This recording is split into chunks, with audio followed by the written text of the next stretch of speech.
World Cup news set to kick off this weekend in Qatar with billions of people expected to watch. Will Reeve is there live this morning. Good morning to you, Will. Good morning, Juju. The World Cup is here. The opening game on Sunday, Ecuador taking on host nation Qatar. Now, host nation Qatar is a loaded phrase. Shortly after the World Cup was awarded here, allegations of corruption surfaced that FIFA officials had taken bribes to vote in favor of Qatar's bid, something that FIFA and Qatari officials deny. The country's human rights record also under intense scrutiny, particularly on women's rights and on migrant labor practices. And homosexuality here is illegal. In solidarity on that point, the USA team putting up its Be the Change rainbow crest in its training facility. At that training facility, the team training hard for its first match Monday against Wales. Lots of hope around this team. They're nearly the youngest in the 32-team field, led by Christian Pulisic. He's a superstar. His nickname is Captain America. The U.S. is in Group B, the toughest by FIFA world ranking. England and Iran rounding out that group. The top two teams from each group will advance. Experts predict the U.S. should be able to do that. Now, officials expect over 1 million fans to come to Qatar for this World Cup, the first ever in the Middle East. Fans arriving today to the breaking news that beer sales have been banned by Qatari officials at the 8 World Cup stadiums just 2 days before the tournament is set to begin.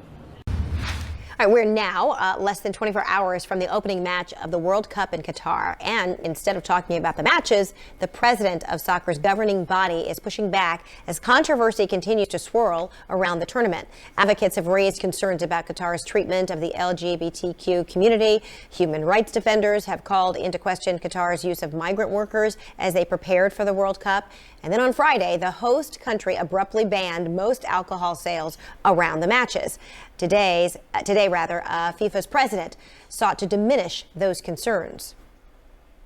I think personally, if for 3 hours a day you cannot drink a beer, you will survive. I think for what we Europeans have been doing in the last 3,000 years around the world, we should be apologizing for the next 3,000 years before starting to give moral lessons. This moral lesson giving, one-sided, it's just hypocrisy. We have to follow the rules. It doesn't matter you agree or you don't agree. When I'm traveling to France or when I'm traveling to America, I follow the rules exist there. Even if I have a different opinion or I have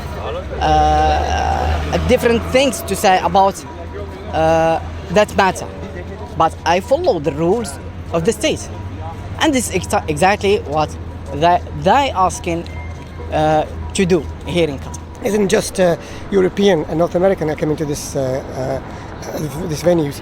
There are a huge number of fans coming from the Middle East. Muslim countries like Saudi Arabia, UAE next door, Bahrain, Iran is next door. So there will be a huge number of Muslim visitors with families. The whole reason why I came to this country is so that I can enjoy advantage of living in a modern economy, but with Islamic heritage. I wouldn't want to see that lifestyle compromised. I wouldn't want to, with my kids and my family enjoying my time out and being confronted by a drunken society. I wouldn't say hooligan, but drunken and disorderly fans. We need to sort of respect the host country views about every country has a particular culture.